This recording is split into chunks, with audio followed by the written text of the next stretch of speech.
if you're trying to build a great business and you're not doing it out of love, you're probably doing it out of fear. And if you're doing it out of fear, that's going to suck the life out of you. And over time, you're going to get not going to be well. It's not going to go well for you. I work with a lot of people who have gone through a lot of iterations of various healing modalities, and they've done the conventional medicine stuff and conventional rehab, and maybe they've found their way to a holistic practitioner who wanted to work on diet and nutrition or functional medicine or whatever it is, and trying to get at those sort of underlying systems biology of the immune system and the microbiome and all those things we talked about. But they're still doing all of that from the place of the one who's sick. Masterful Leaders for men building business, family, and self. Hosted by Shimshon Meir Frankel. Dr. Shiller, our audience consists of elite founders and executives who constantly push through high-stakes market pressure with sheer willpower, often ignoring the physical toll until it manifests as chronic pain, fatigue, or stress-induced issues like IBS. Your unique 20-year clinical track record across the U.S. and Israel bridges conventional medicine with functional mind, body, spirit healing, specializing exactly where the standard medical playbook fails. I wanted to bring you on today because an operator's physical biology directly dictates how they execute in business, how they lead their families, and how they master their internal state. Dr. Schiller, welcome to Masterful Leaders. Thank you. Thanks for having me. Nice to see you. You deep dive into complex issues like chronic pain and IBS that simply refuse to respond to standard medical treatments. For an executive or a founder running a high-pressure business, internal stress frequently manifests as physical, visceral disruption. From a functional medicine perspective, how does the chronic survival mode of building a company systematically break down a leader's internal biology? And how does that unmanaged physical pain directly sabotage their strategic decision-making and cognitive capacity? Yeah, that's a big question. We could probably talk about that for this whole conversation because it's such a complex and well-mapped system. On the simplest level, we have a stress response and it's there to help protect us from danger. Like the classic idea of like, here comes a tiger or there's a fire, fight, flight, freeze. And that's well-known physiology that touches every cell in your body. It influences all of the biological symptoms. And it's meant to be balanced by the relaxation response, which gets called rest and digest or rest and digest and heal. And those are sort of counterbalancing nervous system within the nervous system that's meant to sort of help your system bias what's the priority right now. Am I dealing with danger or some kind of intense physical activity, or am I healing and dealing with like coping and coming back to baseline? And the challenge is we live in a context, in a society, in a time where we're under constant stress. And so for many people, that critical balance between the stress response and the relaxation response gets out of balance. And it's like a seesaw, like, whoosh. So the person lives with a heavy stress response and the relaxation response doesn't have time to recover.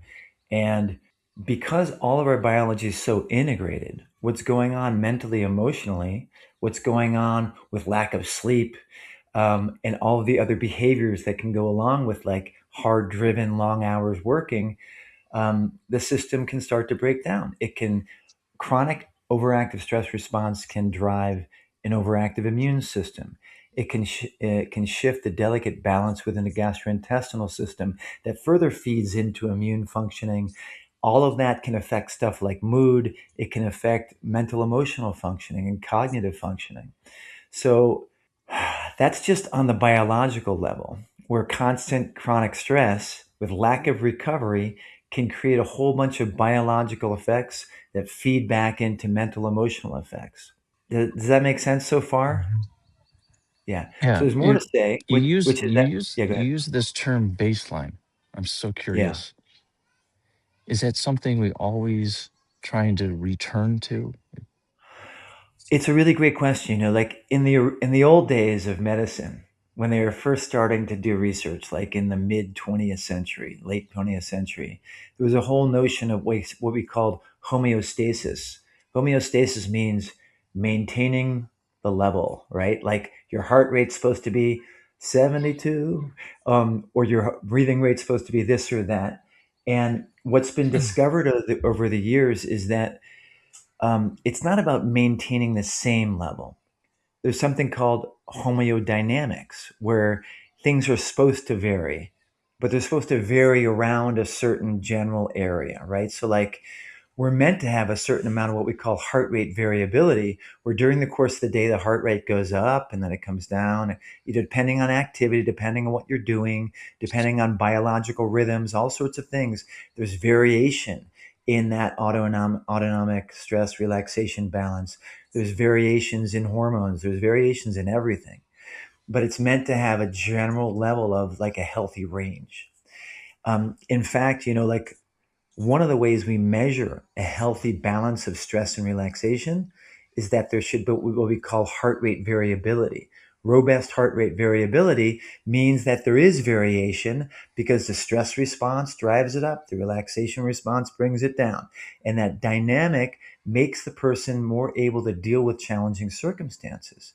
A system that's rigid and stiff and like stuck on one level that doesn't have variability, it's more brittle in a certain way as opposed to resilient, right? Brittle is like a glass. You drop it on the floor, it shatters. Resilient is more like a plastic cup that's one of those high density cups. You drop it and it bounces. We're supposed to bounce, not shatter. And that those are metaphors, obviously, but they reflect a lot about our physiologic reality, which is that when people live under chronic stressful circumstances, their biology tends to get a bit more brittle and they're less able to respond to new challenges and difficult circumstances. That doesn't necessarily happen right away. Someone who's 30 years old and becomes an entrepreneur and starts to work and they're going at it and they still got all this resilience because they're only 30, but then they get older. And the biologic effects of chronic stress gradually build over time and they shift Mhm. and they shift the way the body systems work. And so that can accelerate the aging process so that rather than like being able to maintain that high level of function and strength and, with joy, feeling good, okay, no worries, yeah, going back to work. Um, when they get to be 40, 50, the system starts to, so to speak, wear down. And it's not wearing down simply like, the joints in your car. Like you open the door enough times and it's more like this really complex system that generates a kind of equilibrium around stress and chronic overactivity, lack of sleep, overactive stress response, overactive immune response, changes in metabolic stuff, high blood sugar, early prediabetes, diabetes, whatever it is, depending on the person. Um, the other thing that I want to share about that is like what happens to someone that causes them to lose performance because of chronic stress over time. Like that's our question, right? Yeah. Why does someone lose and decline in performance over time?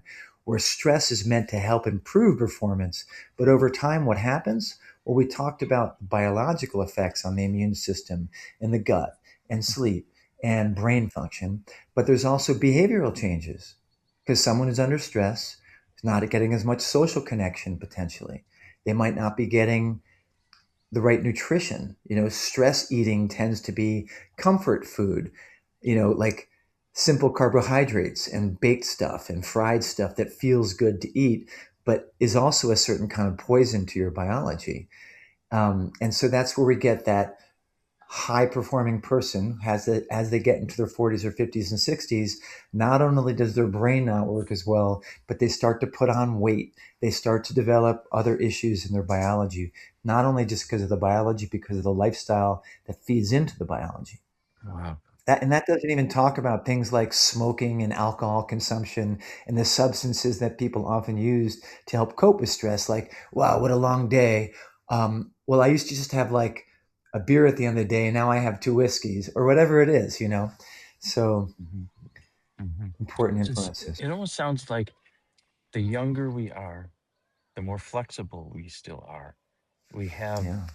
I think about the term yeshuva das, Mm, equanimity, our ability to mm, roll with the punches. So based on our age, our lifestyle, it becomes a little more difficult to to flow, with yeah, what was the term you used? Resilience. That's the yeah, word. It makes us less resilient. That's the point yeah, I'm making. 100%. Yeah, on a lot of levels. And, you know, um, you and I are like two people in Jerusalem. We live Torah lives, and maybe many of your audience are also living Torah lives. Maybe they're not. Um, but from a Torah point of view, we have this deeper perspective that we have aspects of our being, and those aspects are all integrated. And so, what our inner Torah tells us is that we got a physical world, an emotional or creative world, an intellectual world, and a spiritual world. And that corresponds more or less as human beings: physical body, emotional body, mental body, and then beyond mental, transcendent self. And all of those are incredibly relevant to our performance and our ability to not only perform on the job, but show up for the people we care about, to live a life of resilience that lets us be there for the people we care about as we get to be 50, 60, 70, 80 years old. Do you want to be the grandmother or grandfather that gets to dance at your grandkid's wedding or not? And the choices that a person makes in their 30s and 40s consistently over time has a big impact on that sort of thing. And we're becoming more and more aware of that as society ages and matures and as medical research develops and we see these relationships. And for sure, the stress relaxation system is a major part of that overall state of well being and all of the complex relationships in your bodily systems that give rise to chronic illness. All of those illness processes are driven by what we call the danger signaling that is driven by an overactive stress response. Is that the same as what people call hypertension? Oh, it's a great question. The way I would say it is that hypertension is one expression. Um, the way I've learned to think about it is using a metaphor of a tree. Okay, like tree has roots in the ground. It's got a trunk. It's got big branches and it's got little branches and leaves. The roots in the ground are genetics and early life experiences, or even experiences in the womb. We know that when embryos or young children or babies or infants are exposed to stressful experiences, that can prime or shift their whole stress response, as well as other biological systems like hormones and microbiome and things like that. um, and that genetics are part of that too. And then the trunk of the tree is the big signature events, whether it's a traumatic experience, a bad illness, a severe injury, getting married, moving to another country. There's so many different things that can take whatever the genetic or early life experiences have set into the biology and shift it in a certain way. And then that generates the big branches of the tree. And the big branches of the tree are things like, what's the state of your immune system? Is it overactive? Is there overactive inflammation? Is there a disturbed microbiome, which is the trillions of bacteria that live in the gut that regulate not only immune function, but mood and digestion and so many aspects of our well being? What happens to your hormonal system? What's happening with sleep? What's happening with all the other biological systems in the body? That's the big branches. And the big branches give rise to the little branches and the leaves, and that's all the organ systems and the particulars of things like your blood pressure, your cardiovascular function, neurologic function, whether you have an autoimmune disease or low grade overactive immunity, whether your immune system's able to fight off illnesses. What's your mood like? Is you have an affective disorder like depression or anxiety? These are all diseases, and all the diseases are in the leaves and the little branches. And hypertension is one example of that, like a lot of other diseases. And all of that's coming out of those branches, which is coming from our lifestyle, coming from those big events that we may have had that might have shifted things that are on the ground or based on the roots of the genetics and the early life experiences. Let's jump into family. So you've Yeah. written extensively about the philosophy that self-healing is global healing, Yeah, emphasizing that our absolutely. internal state heavily dictates the environment around us. When Yeah, a leader is privately battling persistent physical fatigue, chronic injury, or systemic inflammation, they rarely have the presence left over, over the people who, for the people they matter the most. yeah, So how does a parent or, a spouse, how are their unresolved physical suffering, how's it unconsciously rippling out? yeah. Right? How's it causing relationship drift and Right, fracturing the right, emotional stability of the home front? right. What a great question. I think for starters, it's so important to recognize that everything's connected to everything else. And so physical, biological variables, emotional state, mental state, and relationships are, it's a system, and it's a loop, and it's not just a one-way street. And so obviously, like, I think intuitively most people can relate to the idea of, like, if a person has chronic pain, or if they have diabetes and neuropathy and they're overweight and they don't have any energy and they're exhausted all the time, or if they're dealing with anxiety or depression, maybe those things are happening all together, then that person is going to be giving much more attention to those unpleasant physical experiences. And it's like some of our sages say, that wherever you put your mind and your consciousness, your makshava, there you are. And if a person's attention is being drawn by physical pain, emotional pain, inability to perform the way they want to, then that's where they are, and that's what their identity is. And it kind of sucks all the energy into itself, and just simply not having the attention to be able to give care and to give love, it can becomes more challenging because the person's resources are being taxed. How much consciousness and presence do we really have? And we can build that. And it's an issue that we see even in places like Rashi, the simple pshat commentator, and we saw it in last week's parsha, which was Chukat, about you know the people became distressed because of the road, and he goes on in there that saying distress or constriction of spirit relates to inadequate dot, inadequate consciousness or presence.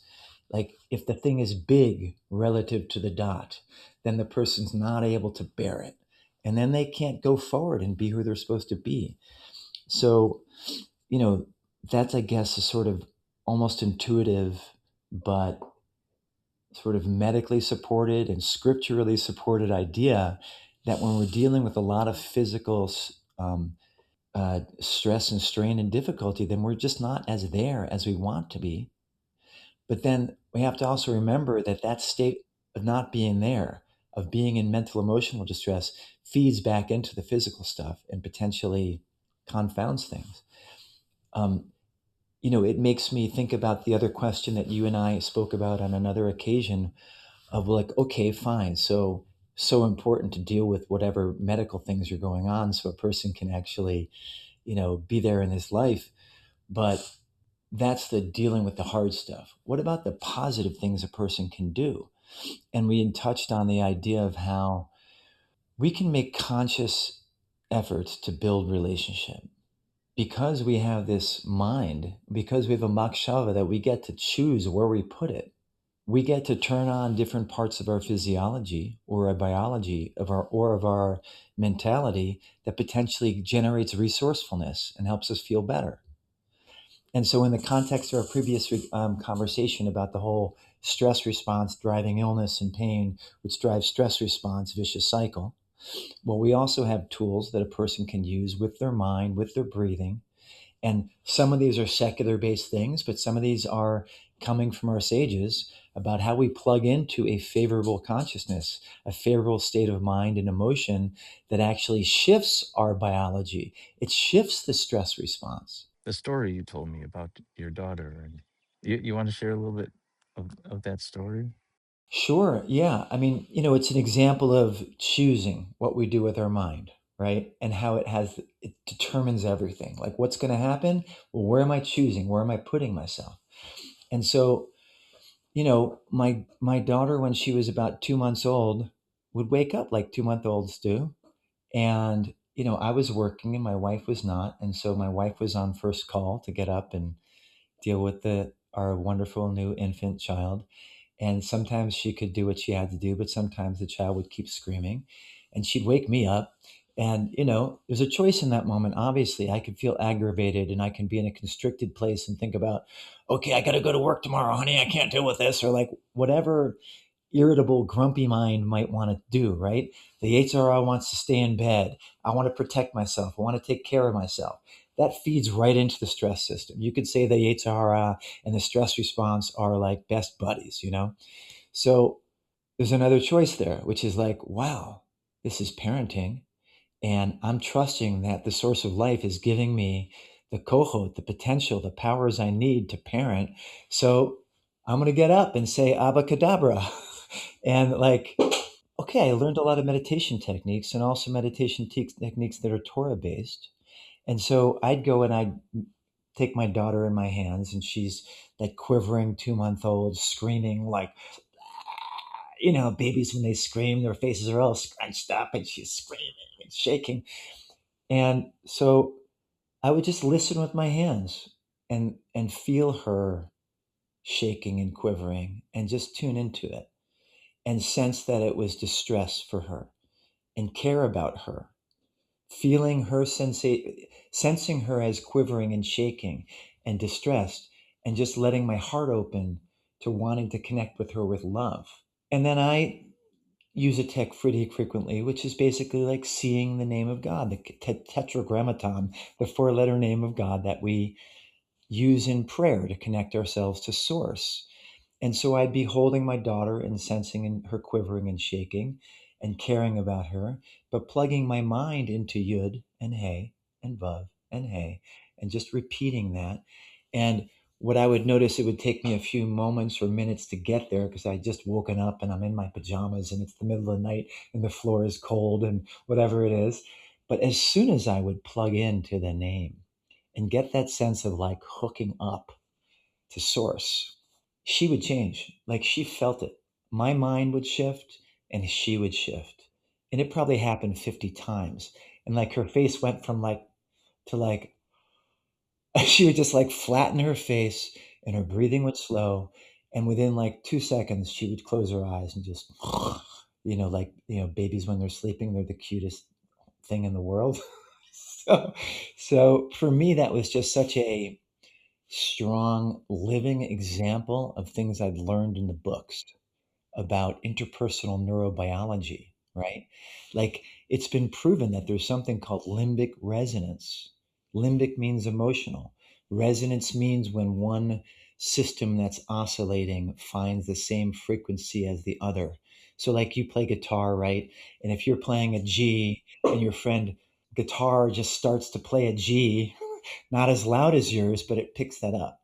And that's even been generated in scientific experiments where they look at EKGs of a person speaking, talking about their suffering, and a person listening. And in two conditions where, and this was done like in the 1970s, where in one condition, the person listening was just like thinking about what they were going to eat for dinner and it was on their shopping list. In the other condition, the person listening was listening empathically and really caring about the person who was describing their pain. So empathic listening compared to disinterested listening. And in the empathic listening condition, the EKG of the person speaking showed up in the EKG of the person listening and caring. So, what's an EKG? An EKG is a measure of the heart's electrical activity. The heart signal, the electrical activity doesn't stop at the chest. The EKG just measures it at the chest, but it goes beyond the body.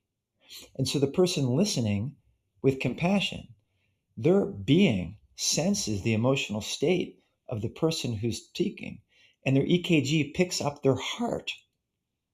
Like it's a concrete, solid, like reproduced electronic thing, but it demonstrates this phenomenon that is deeply real. That when we listen in a caring way to another person, there's a connection that's happening there. That's a real thing. It's an emotive thing. It's a physical thing. It's a mental thing. And we have an incredible gift we can give to others by doing that. And so you might ask, well, like, how does that connect to a high performer who's trying to like build a great business? Well, like, if you're trying to build a great business and you're not doing it out of love, you're probably doing it out of fear. And if you're doing it out of fear, that's going to suck the life out of you. And over time, you're going to get not going to be well. It's not going to go well for you. And like that best, highest thing you can do if you really want to be successful is remember your connection to the people you love. Remember the connection to the source of life. Remember the connection to your own being and your own potential. And that involves intentionally giving your mind and your heart and your body to what matters with love, with generosity, and not getting so overly focused on the workspace stuff. And I imagine that's a big part of what you're doing with people, Shimshon Meir, because you're coaching guys who are high performers and you're trying to help them live a balanced life. Yeah. Yeah, and I really like the way you put it. It almost sounds like the attunement on this Mm. physiological Hmm. level. That's like the nuts and Yeah. bolts. But Yeah. then Attunement. Nice. Yeah. there's a makshava level where, I mean, I think we would even call it like the merkava. It's like a delivery system in the sense that Yeah. once you're Nice. attuned to the other person, then you can bring down this hashpa'ah, right? This sort of influence that you can bring Yeah. it into the relationship in that moment, and that joins uh, the the the, the heartbeat, the connective tissues of something that seems somewhat magical as we are talking about it. Yeah, Yeah. Yeah. I hear it sounds magical, but I think that it's just physiology and reality. And that's the way the source of life made the world. And like, we've got science that gives us some degree of understanding of what's happening. But anyone who's truly scientific will acknowledge that science barely scratches the surface of reality. And a lot of the greatest scientists in human history have been deeply spiritual people because they're honest enough to know that science shares such a limited picture. And like one of the most important things I feel like it's important for people to know in our modern society, because we love to talk about, well, let's be evidence data driven and evidence based, and like, yeah, we should, like, whatever the evidence we have, let's use it as best we can. But if we think that we can make all of our decisions based on data and evidence, it's really mistaken. And whatever, we could have a whole conversation about like the way people misuse the concept of data driven and evidence based. Because the truth is that the important things in our reality are far beyond what we can measure. let's go back to me a little bit. Yeah. The From our discussion now, I learned in the past couple of years that what I'm doing, which was natural to me, I didn't know to be conscious of it. Now I know to be conscious of it. When I'm working with a person, I am that attunement that we've been talking about. I am creating what the books call an alternative space. Hmm. But it really sounds Hmm. like we're returning to the original space, that place Beautiful. of. I know you kind of said bad things about the word homeostasis, but there's this return to, I guess today we call it flow, a Hmm. space where, a connective space where it's not just you and me here. We're not alone in this moment. There's something Yeah. greater going on, something beyond us. Um, Yeah. Beautiful. but I would do that automatically. I didn't realize that was what was going on until I read about it. Right.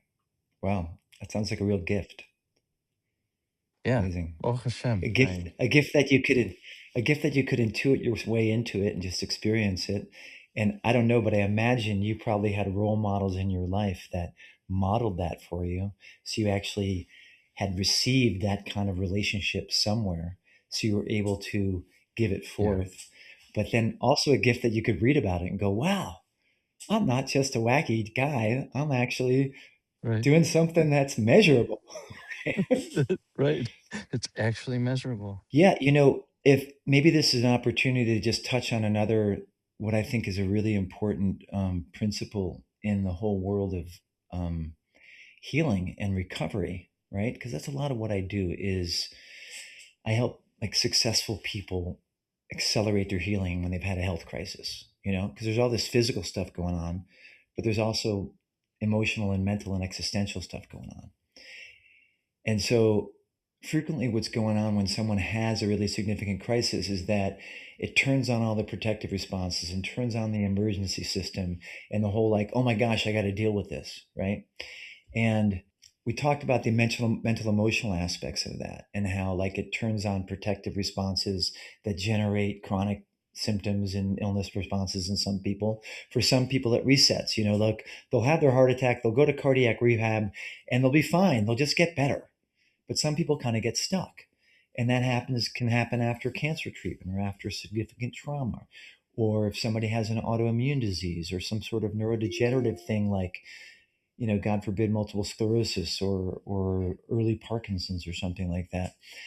And this whole notion of stepping back into a more primordial place, a more original space, I find incredibly valuable. I work with a lot of people who have gone through a lot of iterations of various healing modalities, and they've done the conventional medicine stuff and conventional rehab, and maybe they've found their way to a holistic practitioner who wanted to work on diet and nutrition or functional medicine or whatever it is, and trying to get at the sort of underlying systems biology of the immune system and the microbiome and all those things we talked about.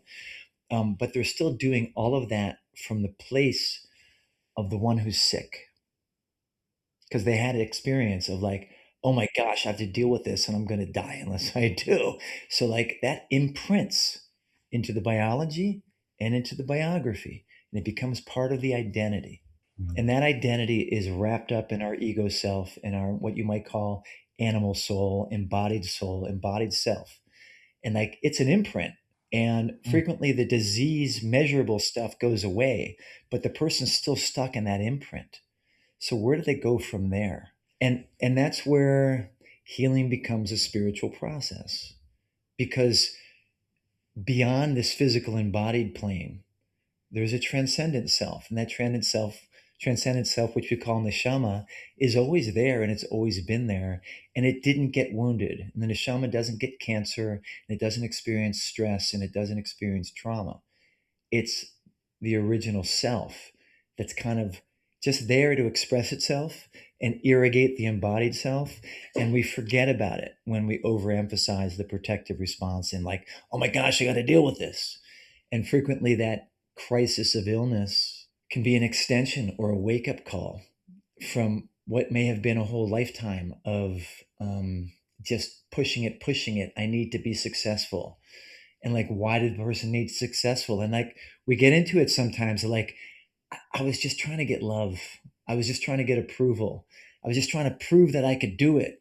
And so they built a really successful thing, but at the expense of their well-being, at the expense of the relationships. And then suddenly, boom, that big event hits. And they're like, oh my gosh, what do I do to deserve this? It's a churn. And part of the process of healing, like you've probably walked through with a lot of people, is, well, like, how do I get to that part of me that didn't fall into this place? And a good therapeutic relationship can support that process. And, resilience is a great word, and it gets used a lot in modern healing. Like, let's improve your resilience. And so people might learn meditation or vagal tone hacking or, neurological regulation or whatever it is. But it's all on the level of like, I'm trying to fix myself and I'm trying to get back to where I was. And sometimes a person is having that breaking because it's an opportunity to get to a higher place than they were. It's an opportunity to like, okay, something falls away. And then they open up to a place that's actually, whoa, there's something bigger that I could be. I don't need to spend my life trying to like prove myself or get love. I need to give love.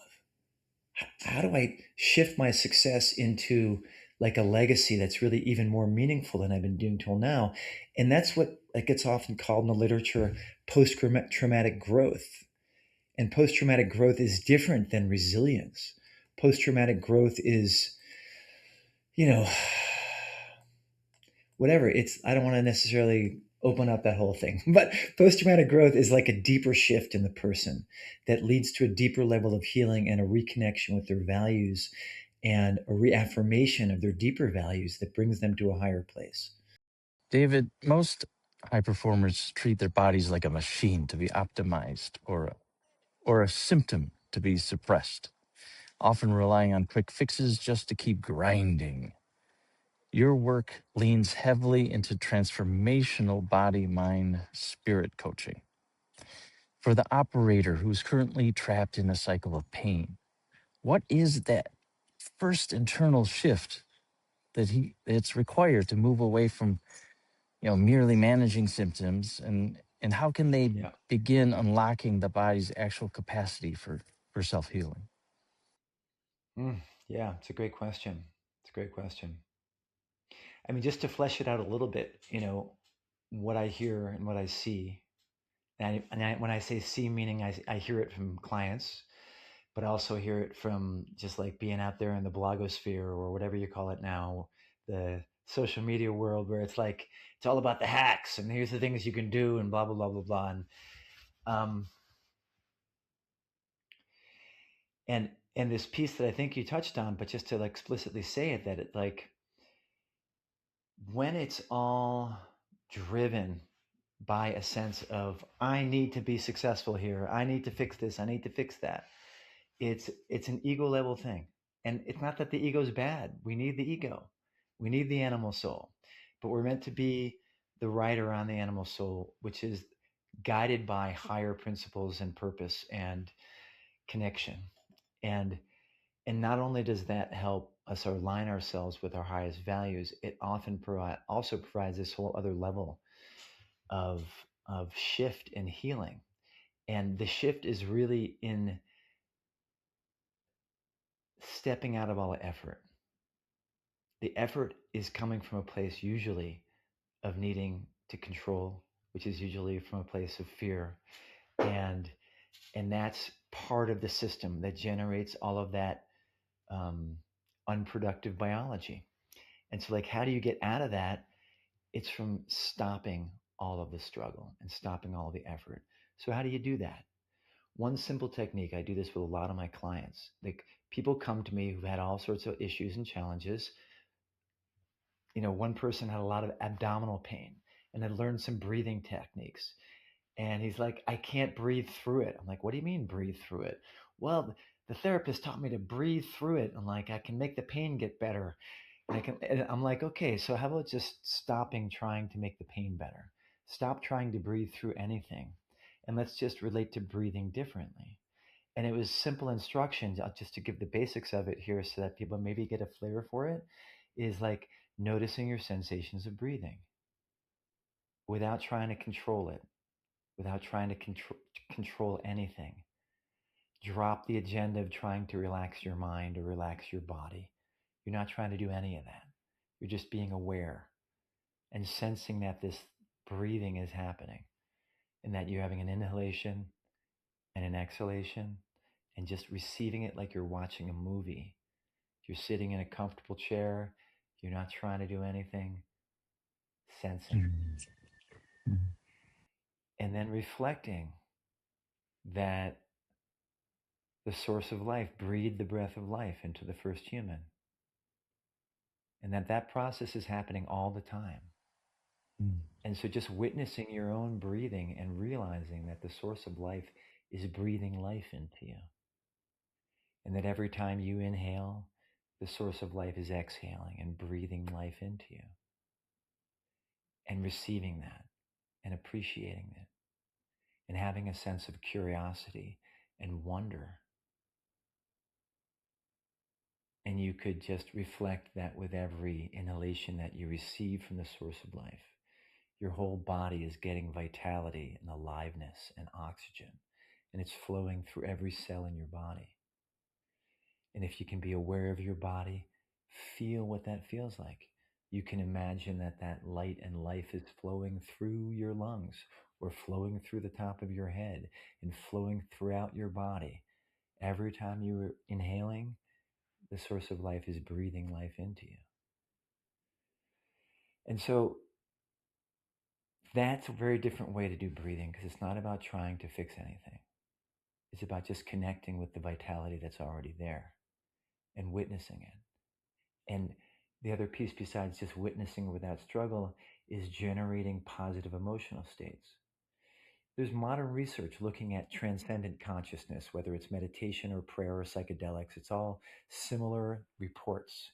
And among what people report are a sense of transcendence, well, something bigger, a sense of intuition or knowing that's not intellectual knowing, often a sense of joy, curiosity, awe, wonder. And just like letting that happen in that moment automatically invites you into a higher state of consciousness. And if we want to get a little Kabbalistic about it, right? It's like your imagination can be drawn after your embodied experience: pain, struggle, frustration, maybe pleasure, maybe lust, maybe feeling good, but physical sensation. Or your imagination can be drawn after higher qualities of your neshama, your higher consciousness. And higher qualities of your neshama are like awe and joy and love and generosity, that draws you into that higher transcendent space. And that feeds into it. It becomes like a circuit. Like you're, rather than the loop of struggle and effort and struggle and effort and danger signaling, you're going into a loop of surrender the effort, releasing into being supported by the source of life and touching a higher place, which comes with it not only joy and comfort and love, but a clearer sense of purpose, a clearer sense of insight and wisdom frequently. So, yeah, that's often a good start. I'm wondering about, you have any thoughts about that? Because you're also doing this kind of work with people. I'd love to hear your secret Jedi tricks. Well, you've heard of the box breathing, which Oh, yeah. involves the same type of imagery, but there's certain counting that goes along. Yeah, Um, sure. I've done that with clients, but what I like what you're doing is that you're tapping into the source, and it reminds me a lot of where I learned how to breathe. When I was in high school, I went to I called him a vocal instructor, and I would come to his home after soccer practice. So I had just really worked my body off. I was high energy, Yeah, and he loved that because we didn't have to warm up. I walked in right, well right. well warmed up, and we would do these Yeah. breathing this sort of breathing practice, which in the Mm-hmm. same sense, all we were focusing on was enjoying and following the breath as we're drawing it in and Mm. and slowly letting it out. Bringing in the Mm-hmm. bringing in the new, the refreshing breath, and letting out the old. And in Nice. doing that, it was very relaxing. Allowed me to Mm-hmm. be present. But you're adding another element, which is from where the breath is coming from. This recognition that Yeah. HaKadosh Baruch Hu is breathing that nishmas chaim, that the breath of life, right? Mm-hmm. Yeah. Or the breath of Yeah. living into us Yeah. Yeah. Yeah. in every moment, and we're Yeah. just we're being conscious of that. That's Yeah. the little Right. switch. Is it now, as I Yeah. breathe, and I jokingly say this all the time. I sorry, I forgot to breathe. Yeah, Right. which really means I wasn't conscious of my breath, and Right. that Right. in terms of that connection that you've spoken so nicely about, um, especially with the story with your daughter. I'm gonna hold that one close to my heart. Yeah. Beautiful. Cool. Yeah. I mean, if I could just reflect back, because you said a couple things just now that triggered things that might be interesting to our listeners. I mean, certainly they're important, like personally, clinically. Um, One was you just mentioned the box breathing thing, and maybe some people don't know what that is, but the whole idea of box breathing, as you know, is lengthening the respiratory cycle. And we've actually got a bunch of research showing that, first of all, normally at rest, people tend to breathe 10 to 14 times a minute. When people are stressed or efforting, they might breathe more than that, 20, 30. Um, but when we slow the breathing to about 6 times a minute, that tends to turn on what we call parasympathetic tone. That's that relaxation response that goes everywhere in the body. And it's a very favorable biological response. And, it's a very practical, evidence based good thing to do, and that turning on that relaxation response also feeds into the mind, like we talked about before, that body, emotion, mind, it's all one unit. And so it feeds into the mind and can refresh thinking and processing. And so that guy who's been busy working, steiging for 3, 5, 7, 14 hours, who's just like exhausted, but needs to finish that, whatever it is, like stop, box breathing, stopping, slowing down the breathing, turning on parasympathetic tone. It will refresh your mind. It will refresh your mitochondria, which are those little cellular organelles that are producing energy. But in response to prolonged stress hormones, they start to shut that down. But you turn off the stress response and your body gets a respiration, not just physically, but energetically, even on a biological level. And so that's one thing. And so box breathing means, just like typically the way most people teach it, like you could probably tell us right now, is like count a slow inhalation, sometimes 4 or 6, depending on how big your lungs are. Hold. And then just a moment or two of holding it. And then a long, slow exhalation. And then holding just for a couple seconds. And that's why we call it box, because it's kind of square. It's not just, it's like hold it out, release, breathe in, hold it. Long breathe out. So, but the other piece I wanted to add to that is the piece you said about remembering to breathe and remembering what's there. And it's just such an important concept, because the busy, hard-driven person is often not remembering. They're looking at what's right in front of them. And I know this is my own experience of medical school, medical training is no cakewalk. We weren't meditating very much. And even life now, clinical care, writing, all this different stuff that's going on, family, everything. So the effort and the struggle is part of what keeps us stuck. And the number of people that have come to me and said, yeah, the breathing technique, before I started teaching people to connect to the source of life, it was just like, stop struggling so much, right? Stop the effort. Especially people who are performance oriented tend to want to do things right. And they have a very active critic that's thinking, is this right or wrong? Is this going to lead me where I need to go? I need an outcome here. Am I doing it right? And so they're like doing their breathing, and every 4 seconds, am I doing it right? they're constantly wondering, and they're doing it right. They're probably critically thinking, I'm not doing it right. I don't feel any better. I don't feel more relaxed. This is annoying. What's that noise? Why won't my kids shut up so I can meditate? How could that guy drive the truck by outside? Whatever the mental dialogue that keeps going on. And that just completely stops the process, because that puts you back into fight or flight, struggle mind. And so, if the person doesn't want to do the feel the source of life thing, if it's too weird for them, they could also just start off by stopping the struggle and don't think about the outcome. And anytime your mind wants to come in and say, am I doing it right? Just notice the thinking and compassionately let it go. Don't try to push it away. Whatever. These are things I'm sure you teach your people. I'm just trying to highlight it here, because it's so easy to get caught up into the effort and into the critical thinking. Well, and this is a different part of the I think you said it What? so greatly before, that it's people are driven. Men, Yeah. high performing men are driven, but you said they have to be the driver. And when I work with Oh, nice. Yeah. creatives, it's the conversation we have. Yeah. You're you're Interesting. so creative. So can you put it down? Can you put it aside for a moment?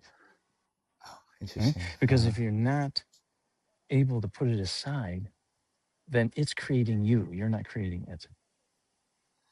Wow, that's great.